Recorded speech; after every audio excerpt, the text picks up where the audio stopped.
Okay, so this is going to be a video response to Corey Vidal's I'm vlogging here, B-roll call number 3 on the Apprentice Day channel.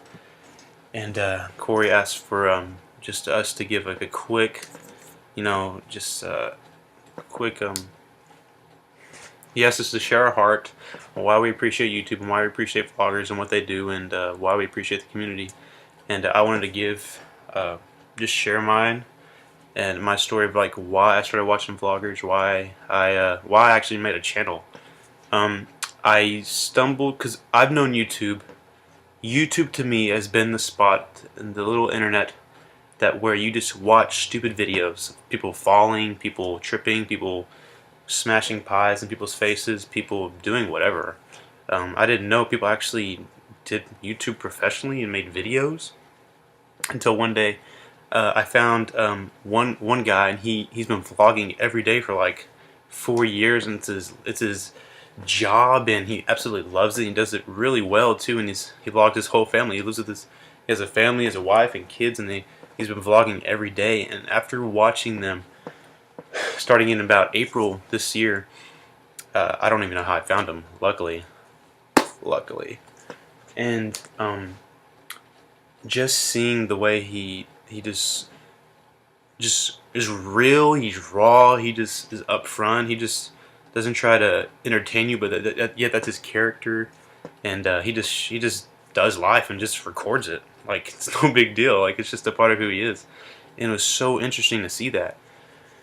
And at the time I'm not gonna try to get into detail and not try to pull on your strings like you said, Corey, but I just had to share this just because it was kind of how I started doing and watching more. But just seeing that family dynamic and going, man, like I want that one day. And I was in a relationship at the time, and I just kind of shared with her, like, I mean, one day, I want a family. It's gonna be awesome. Like it just got me excited about family.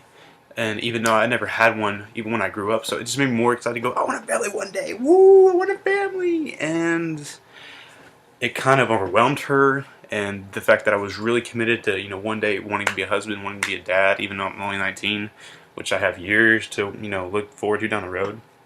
And I wasn't pushing toward it at the time, but it overwhelmed her, and she wasn't really feeling that, so she broke up with me, and it put me in the dumps.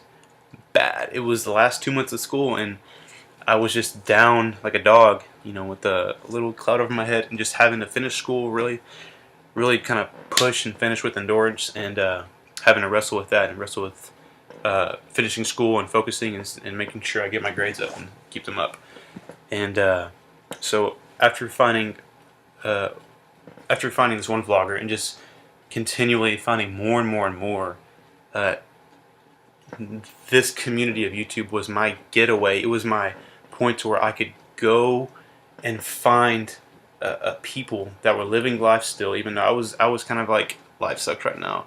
I could see them living life, being happy, and just getting something and just holding up and recording and talking to it. Like, I never thought something like that would be so intriguing, so interesting, it's so fun to watch. And it helped me. It actually helped me. It actually helped me through those times. Michael, stop. I'm trying to do something. Stop. Just close the freaking door. You're really being annoying. Seriously. I'm asking for please. Will you stop? There, I said please. And it actually helped me through those. It actually helped me through those 2 months of just trying to get back on my feet and trying to keep doing life, because it continues on.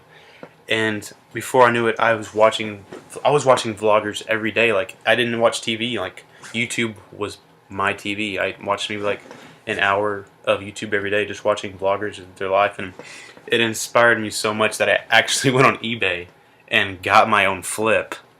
I got my own flip, and I've made like 6 to 10 videos, and they're not even great. They're just me doing whatever I was doing that day. And I watched one. I remember in April I watched one vlogger, and he was ziplining, and I was like, I want to go ziplining. And so, as we were in Pennsylvania, we went to a zipline place and we ziplined. And come to find out, I was holding the camera and I fall off the zip line and I fractured my finger and it broke. And well, fractured, broke, whatever. But I fell holding the camera and I recorded the whole thing as I was falling. And even as I got back up off the ground, I fell 20 feet and I was still holding the camera and I was like, oh my gosh, I'm recording this. And I just had fun with it. And I was like, yeah, I just fell off of a zip line, you know, blah, blah, blah. And I thought, wow, if I had never found these vloggers, I had never got inspired, I would never would have bought this, I never would have caught that moment, and I never would have got to laugh at it down the road. Like, it was so hilarious. Like, I wasn't even in pain, and I was sitting there laughing, looking at my finger, going, ah, it's crooked, going, oh, that was so funny. Like, it was so cool. And now I take this thing and I go around and I just record my life like some people are doing. I'm not even trying to get big. Like, I just want to see what it's like. And also, I just saw people recording themselves. Even some people do it daily. And I figured, how do you do that? You're insane. And for me, I saw them, like, after watching them over and over, I'm like, they have to get tired of hearing themselves, seeing themselves. They have to, like, strive to do a bunch of cool things to entertain people. And they weren't. They were just doing their life. Hey, we're cooking dinner with the kids, blah, blah, blah. And I realized that I actually didn't even like the sound of my own voice. I didn't appreciate myself. I didn't consider all the things that make me, and I didn't appreciate them all, even though it's not my voice. And so I looked at it as an inspiration from people that were vlogging and were into the YouTube community, and go, I'm gonna challenge myself to make YouTube videos, not just to entertain people or to see what I did that day down the road, or to record a memory, but to challenge myself and overcome something like the sound of my own voice, which is something I guess I didn't like, or maybe like I don't feel like I'm as funny, or I'm as entertaining, or I could be as cool as some people that I make YouTube videos. I wanted to challenge myself because, as one YouTuber said, if life is worth living, then it's worth recording, and I say kudos to that. And that has been something that I just grasp and go, I'm going to do this thing. I'm just going to do this YouTube thing, and it will go nowhere. It probably won't. It really won't go nowhere. I'm just a kid in Texas taking this thing, recording things, and people think I'm nuts, and it's great. I am nuts. I'm going to do it. It's fun. Anyway, I appreciate YouTube because it helped me overcome something that I didn't appreciate myself, and I love, it's so fun seeing people just record things that they did throughout the day, or just doing life. Just random day-to-day things, and that is why I appreciate YouTube.